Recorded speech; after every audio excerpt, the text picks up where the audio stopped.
زلت مع هذه الثورة أتابعها بالفتاوى، وأتابعها بالبيانات، وأتابعها بالخطب، وأتابعها بالبلاغات من إذاعة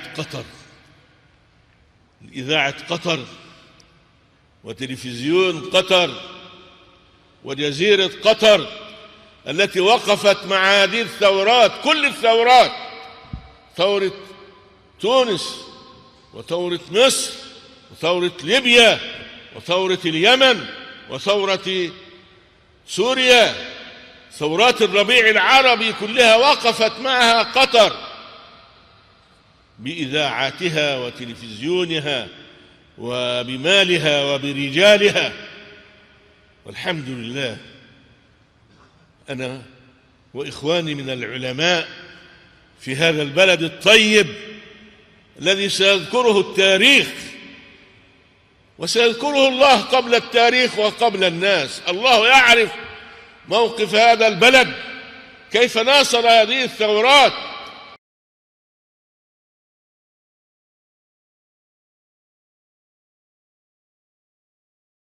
The Iraqi army exists no more.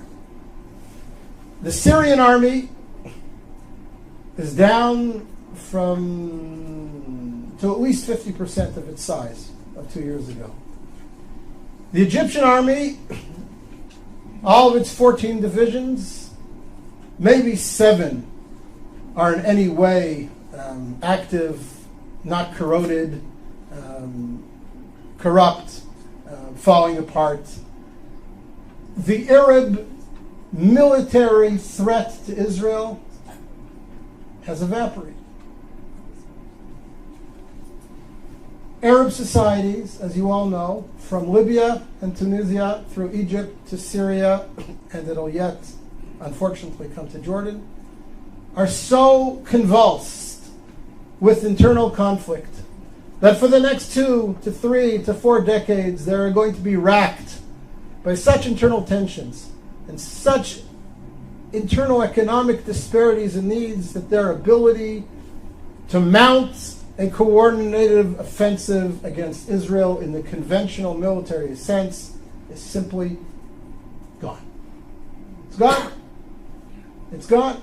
So before we start discussing all the threats and the emerging threats and the dangers that are posed to Israel from the crumbling of the old Arab architecture around Israel, first let's recognize that the conventional military threat against Israel has greatly disappeared.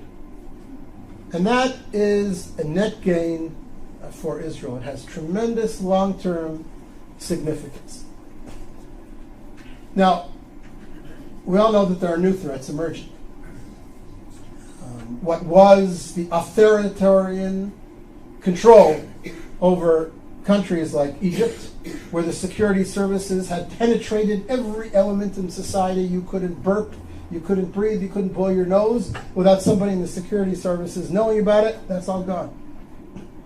Morsi doesn't have control over the streets of Cairo, never mind the sands of Sinai, and whoever emerges as the leader or one of the leaders in Syria towards the future will never have the same authoritarian control over the country that Assad's mukhabarat, his security services, had.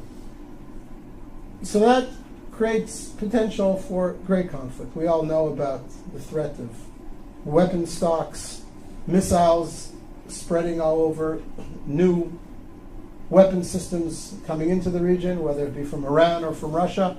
All these pose security threats to Israel that Israel will have to deal with in the coming years and perhaps decades.